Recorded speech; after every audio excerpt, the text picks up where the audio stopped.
En los años 20, un pensador italiano estudió las formas de dominación en las sociedades modernas. A esa forma de dominación la llamó hegemonía y la definió como el modo en que la clase dominante somete a las clases proletarias. Las clases dominantes ejercen el control social desde la economía y la política, pero este pensador italiano plantea que además y fundamentalmente se ejerce desde la cultura. Según él, la hegemonía se instala a través del sistema educativo, las instituciones religiosas y los medios de comunicación. Además acuñó el concepto sociedad civil e impuso el término intelectual colectivo. Fue a fines del siglo XX cuando la globalización intentó romper las fronteras comerciales y culturales para imponer la hegemonía del llamado pensamiento único. Fue en este momento que resurgieron con fuerza las ideas de Antonio Gramsci. El pensamiento de Gramsci se convirtió en una herramienta fundamental para todos esos movimientos que rechazaban la globalización del capitalismo. A más de 70 años de su muerte, estos movimientos se siguen alimentando de sus ideas. Antonio Gramsci nació el 22 de enero de 1891 en la isla de Cerdeña, al sur de Italia. Durante su adolescencia se instaló en Turín, donde se afilió al Partido Socialista Italiano. Ingresó a la universidad, pero dejó sus estudios y se dedicó al periodismo, donde se destacó por su lucidez intelectual. Cuando en 1917 estalló la Revolución Rusa, Gramsci la apoyó con entusiasmo e incluso viajó a la Unión Soviética, donde fue testigo privilegiado de la instauración del comunismo. La revolución bolchevique se apoyó en organizaciones de obreros y campesinos llamadas Soviet. Gramsci intentó aplicar en Italia el modelo soviético, uniendo el obrero industrial del norte con el campesino del sur. Para llevar a la acción su pensamiento, ingresó a trabajar en la fábrica Fiat, en Turín. Con la participación de trabajadores socialistas y anarquistas, creó en la empresa automotriz los consejos de fábrica, siguiendo el modelo de los soviets rusos. Los consejos de fábrica fueron órganos políticos cuyo objetivo máximo era lograr la revolución proletaria. Entre 1919 y 1920, la agitación obrera llegó a su máximo apogeo. Una sucesión de huelgas y protestas contra las patronales configuraron lo que se llamó el Bienio Rojo. Como consecuencia, las empresas prohibieron los consejos de fábrica. Los trabajadores respondieron con una huelga general. Los empresarios, alarmados por la situación, apelaron a un líder político anticomunista de una fracción minoritaria llamado Benito Mussolini. Entrará más tarde como el principal protagonista del capítulo más horrible en la historia de Italia. È sacrosantemente vero. Io mi preoccupo tutti i giorni, dalla mattina alla sera, lavorando senza contare le ore di lavoro, mi preoccupo di dare il massimo lavoro possibile a tutti gli operai italiani.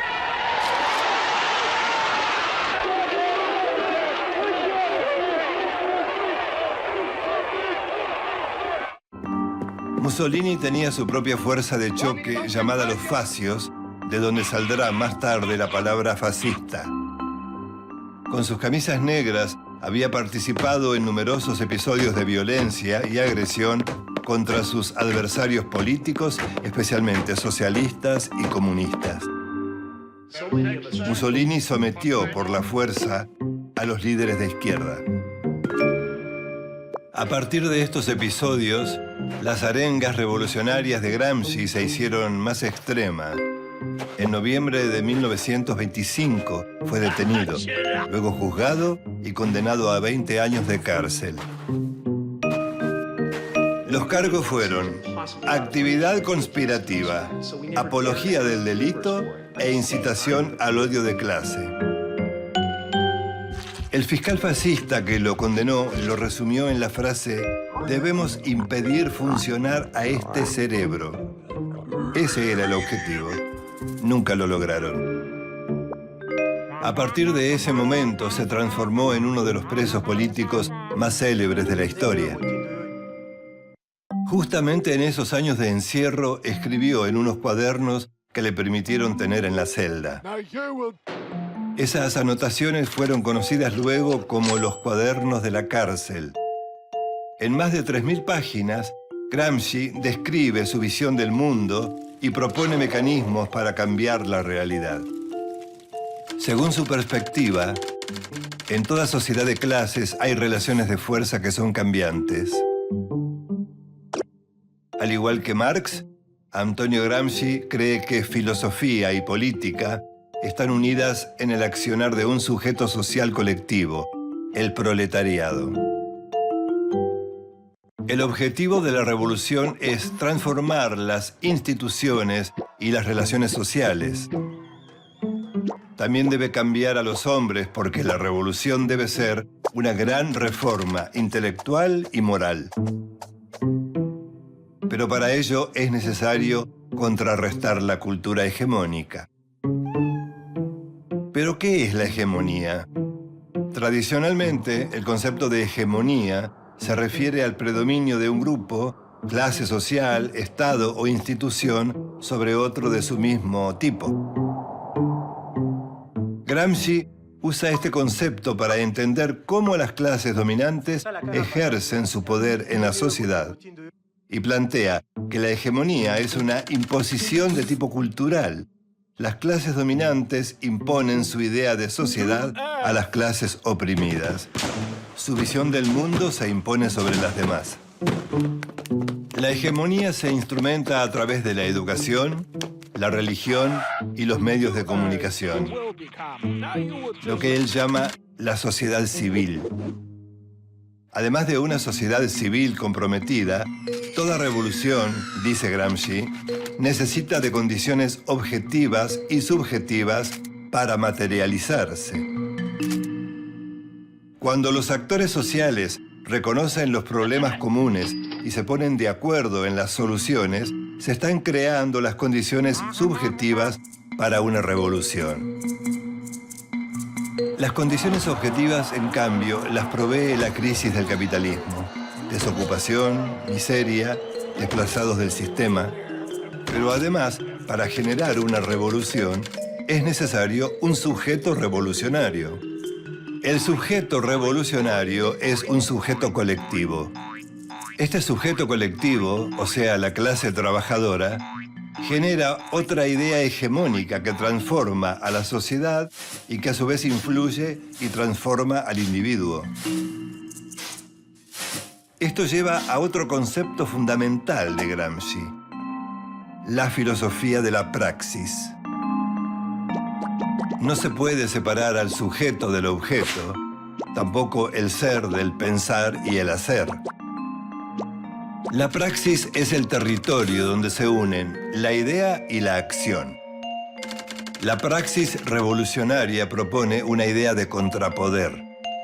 Pero esta idea necesita también de una filosofía contrahegemónica. La contrahegemonía es la idea de sociedad de las clases sometidas que confronta con la hegemonía de la clase dominante. Para la filosofía de la praxis, de todas las formas de práctica, la más alta es la revolución. Por eso el marxismo es una filosofía de la revolución. Antonio Gramsci murió luego de una larga enfermedad el 27 de abril de 1937 con tan solo 46 años. Los 32 cuadernos de la cárcel contienen reflexiones y apuntes elaborados durante su reclusión. Es un testimonio lúcido y duradero que aún sobrevive en los múltiples movimientos de resistencia político-culturales en todo el mundo. A finales del siglo XX, las manifestaciones contra la globalización capitalista vieron emerger a la sociedad civil y sus ideas contrahegemónicas. Sindicatos, trabajadores desocupados, estudiantes, campesinos, indígenas, feministas, ecologistas y minorías sexuales. Estos movimientos, cada uno con sus reivindicaciones, son continuadores del pensamiento de Antonio Gramsci. Gramsci propuso actuar con el optimismo de la voluntad, porque el socialismo es esperanza. Su vida y su lucha están marcadas por su férrea convicción de que el mundo es como es, pero que también puede ser de otra manera. Y esa es la misión: cambiarlo.